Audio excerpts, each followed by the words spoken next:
Dear Dr. Love, itago niyo lamang po ako sa pangalang Nia. Mula po ako sa Pampanga. Dr. Love, grabe na po ang guilt na nararamdaman ko. At wala po akong ibang malapitan at mahingahan ng payo. Ako po ay gulong-gulong. 27 years old po ako at my boyfriend, 29 years old po siya. Nakilala ko po siya nang minsang pumunta ako sa bahay ng katrabaho kong babae. Mga kaibigan po sila ng katrabaho ko kaya naman sumama sila sa kasiyahan namin noon. At matapos po ang gabi na yun, nagkapalitan po kami ng number. Kaya madalas na po kami nakapag-uusap. And to cut the story short, matapos po ang 3 buwan niyang panliligaw, sinagot ko na po siya, Dr. Love. Grabe ang saya ko. Para po kasing ibang-iba siya sa lahat ng mga lalaking nagkagusto at nanligaw sa akin. Iba po talaga. Sobrang kampante at komportable po ako sa kanya. Pakiramdam ko, hindi niya po sasaktan ang puso ko. Dr. Love, ngayon po ay 6 months na kami. Mas kilala lang ang isa't isa, marami nang nangyari at marami na ring pinagdaan ng pagsubok. Pero, eto po, at maayos pa rin po kami. Hindi po kasi ako nagkamali na hindi niya ako sasaktan. Mayroon po siyang respeto sa akin at laging iniisip ang mararamdaman ko sa tuwing gagawa siya ng desisyon. Lagi niya po akong kinukonsidera. Kaya nga lamang po, Dr. Love, nang mag-decide na po ako na dalhin siya sa bahay para po sana ma-meet siya ng family ko, may hindi po ako inaasahang matutuklasan sa kanya. Noong mga oras na yon, nalaman ko, para bang napahiling ako na sana ang nalaman ko na lamang ay may iba siya o dili kaya dati siyang boyfriend ng kung sino man sa pamilya ko. Pero, Dr. Love, hindi po ganun ang nangyari. Sobrang lala po. Nagulat ako at kilala siya ng mga pinsan at tiyahin ko. Kasi po pala, Dr. Love, pinsang buo ko raw po ito. Hindi po namin alam ito pareho. Ang paliwanag ng magulang ko, ang lumayas nilang kapatid at matagal nang walang komunikasyon sa kanila, ang ama ng aking boyfriend, Dr. Love. Gusto ko pong kainin na lamang ako ng lupa ng mga oras na yun.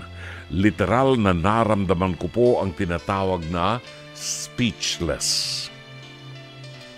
Nagalit po sila.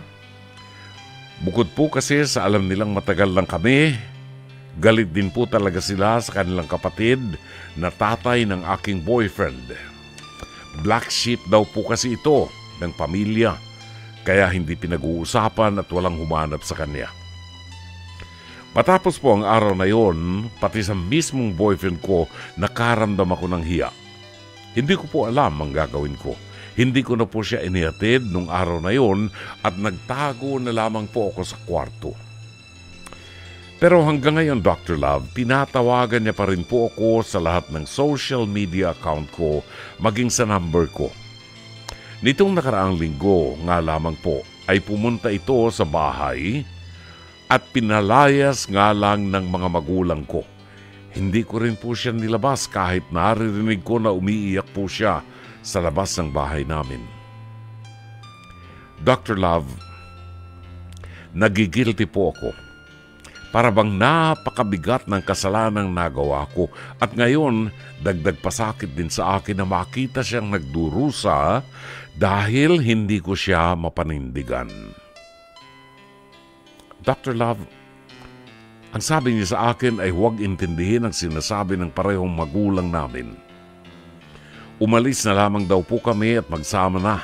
Tutal, Mayroon namang nangyari na sa amin. Kaya nga lamang po, para bang hindi ko kayang lunukin na mapangasawa ay ang pinsang buo ko pala. Alam ko pong masama ito, pero hindi ko po ginusto ito. Lilinawin ko lamang po ngayon, Dr. Love, hindi ko po alam ang gagawin ko. Makikinig po ba ako sa boyfriend ko at sumama na sa kanya? Pwede niyo rin po bang ipaliwanag sa akin bakit nga po ba bawal maging magkarelasyon ang magkamag-anak? Ang alam lang po kasi namin masama, pero ang totoo, hindi po namin naiintindihan kung bakit. Maraming salamat po, Dr. Love. Tatanggapin ko po ang anuman po sa inyong payo at sermon. Gumagalang, Nia ng Pampanga.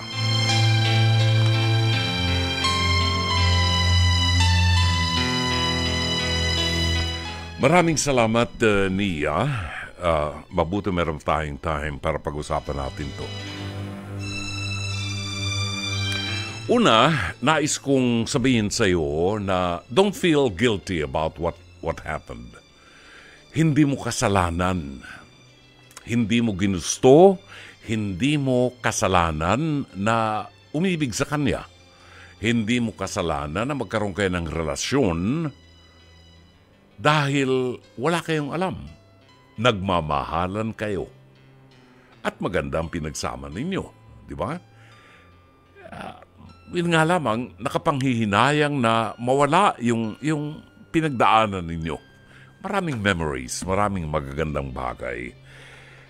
Pero himayin natin ang iyong suliranin at gusto kong malinawan mo na ang dahilan kung bakit ito ipinagbabawal. Okay? Maaaring hindi nauunawaan ng boyfriend mo at maaaring hindi mo pa rin naunawaan at kung ano ang maaaring mangyari pagkatapos kung babaliin ninyo ang bagay na ito. Una, hindi kasalanan ng boyfriend mo. Sabihin mo sa tatay mo, sa nanay mo, huwag namang tratuhin ganun, huwag palayasin kasi tao naman yan. Kadugo niyo naman yan, di ba? Na nakakaunawa din at wala namang ginagawang masama sa inyo, hindi naman nagbabasag ng bote sa loob ng bahay ninyo, hindi naman nagwawala. So, tratuhin na disente at tao at ipaliwanag ang dahilan. Baka kasi hindi rin alam ng mga magulang mo kung bakit ipinagbabawal yan. Now, gusto kong linawin sa iyo. At this is biblical. Ito ay biblical. Kung nababasa mo o nadidinig mo sa mga ebanghelyo na minsan ang ating Panginoon ay nangangaral at may dumating na mga tao at gustong makausap ang ating Panginoon. Sa gitna ng kanyang pangangaral ay nilapitan siya ng kanyang mga apostol at sinabi sa kanya, Maestro, meron pong dumating na tao dyan sa labas, hinihintay kayo at gusto raw kayo makausap.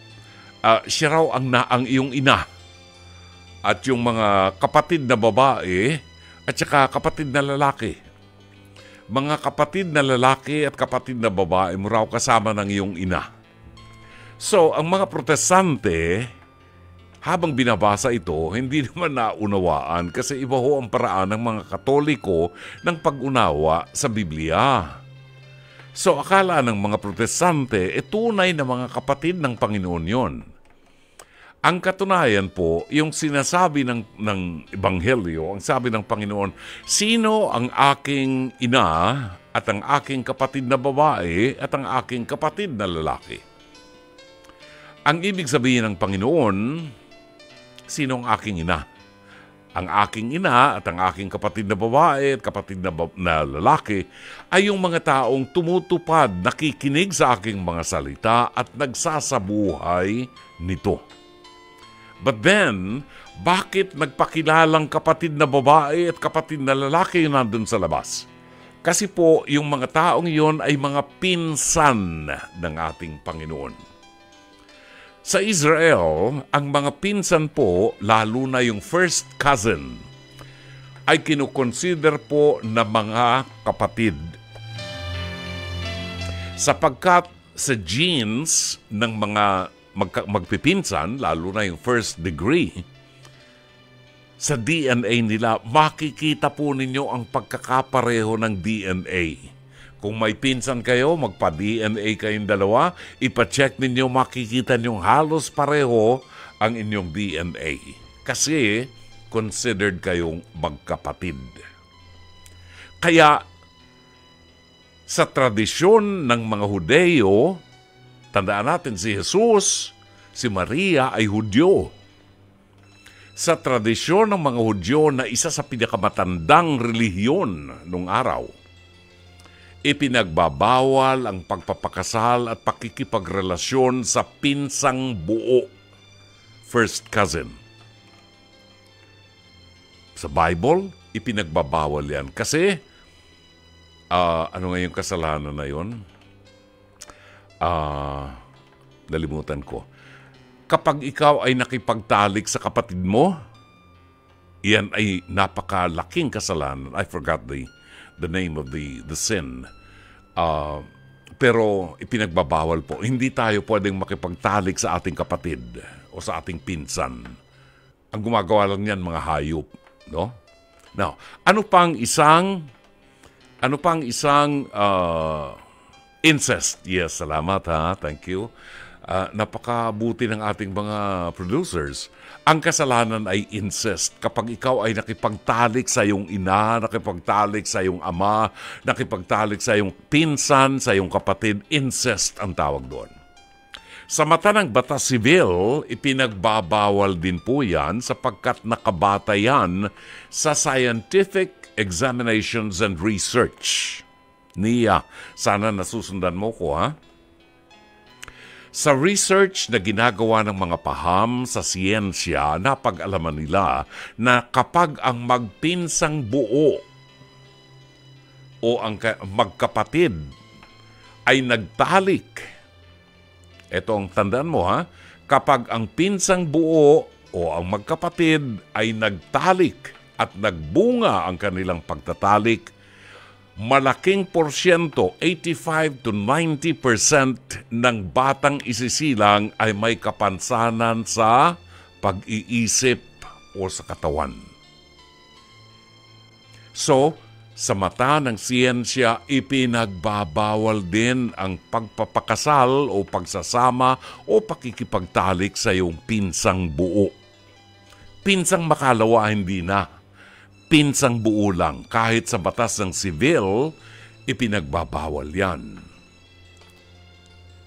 Alam mo, napakahirap sa isang magulang kung pipiliin mo na kayo ay magpatuloy sa inyong relasyon at nagkaroon kayo ng anak.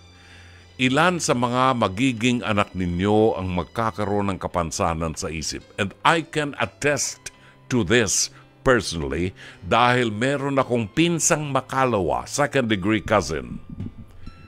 Ang pinsan ko, yung lalaki, at yung babae, ay pinsang buo nung aking pinsan. Okay? In other words, yung pinsan ko lalaki, may pinsang buo siya doon sa kanyang mother's side. Anak ng kapatid niya. Matigas ang ulo. Niloko ang simbahan, niloko ang civil. Sinabi hindi sila magkamag-anak. So, nakasal sila. Nagtalik. Nagkaanak. 5 ang anak. 3 sa 5 anak ang may kapansanan sa ulo. See? Ayaw mong mangyari yan. Kasi kaawa-awa ang magiging mga anak ninyo. Ngayon pa lang niya, harapin mo na ang katotohanan na wala kang kasalanan. Huwag mong sisihin ang iyong sarili sapagkat hindi mo kasalanan yan. Hindi mo kasi alam. Magiging kasalanan yan ngayon na alam mo na. So, Kung ang iniisip mo ay magbuo ng isang pamilya na hindi mo aalagaan habang buhay ang iyong mga anak dahil may kapansanan sa pag-iisip, ipaliwanag mo yan sa iyong boyfriend at magdesisyon na tapusin na ang lahat sapagkat ito ay isang bagay na hindi maaaring aprubahan at payagan ng Diyos. Sana'y natulungan ka ng palatuntunang ito. As always, Dr. Love.